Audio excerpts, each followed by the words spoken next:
So that was 22 years ago. Things have gotten extremely worse, in my opinion, when it comes to the media. At least that's my the American media that I read. I see it in social media.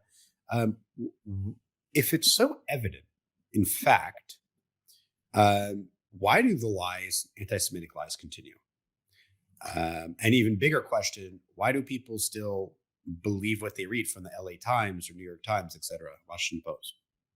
Well, I think what's changed in those years is that social media didn't exist when we were in our infancy. And we were early adopters, and we tried to be creative adopters of that social media in the years since. And, to your question in general, we're talking about anti-Israel sentiment, but you're right to label it anti-Semitism because that's basically what it is. We never dispute, obviously, that anyone can criticize Israel. If you want criticism of Israel, go to Israel, get in a cab, start talking to the driver, you'll get criticism of Israel. We're talking about something very different. And so all the things that we see are basically new spins on a very ancient disease, and that disease is anti-Semitism. Why do people believe it? For the same reasons they always did. People like to scapegoat, people are jealous, people are racist. And so we feel the brunt of that, both as individual Jews living in the diaspora and as the Jewish state attempting to live within the family of nations. Is Do you think this is just like fun for a minute? Do you think trying to live amongst the family of nations could potentially be a bigger problem? And I'll ask you because I know you guys work a lot with policy and things, and I've wondered, like, should we like also like step out of the UN as an example? One reason it's such a shit show. Do you think our active wanting to be included is almost like counterproductive? You know what I mean? In a sense, like, is that possible that like, hey, maybe we're just going to do our own thing and screw you guys and we'll figure it out, and then maybe they'll just stop being as obsessed? What are your thoughts on that? And do I you have any mean, experience with that?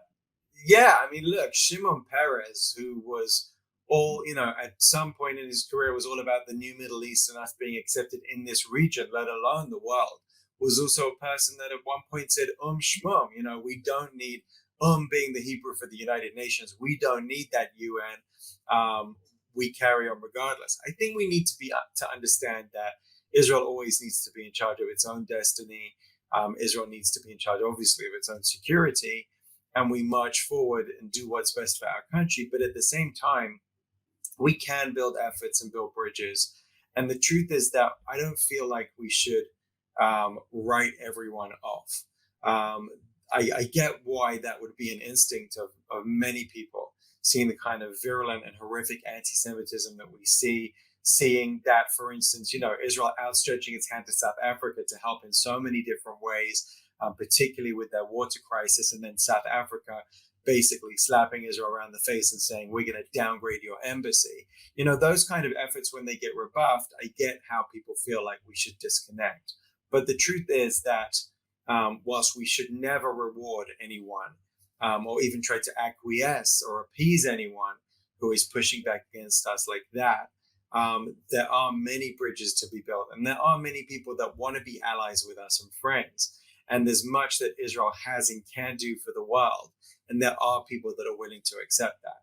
And I think that, obviously we've been called the nation that dwells alone. But at the same time, we do have many allies and many supporters. And one of our missions at Stand With Us is to try and grow that sphere of influence, bring people on board who are the ones that say, the anti-Semites don't represent me. I want to build bridges with Israel and the Jewish people. And we do have many friends.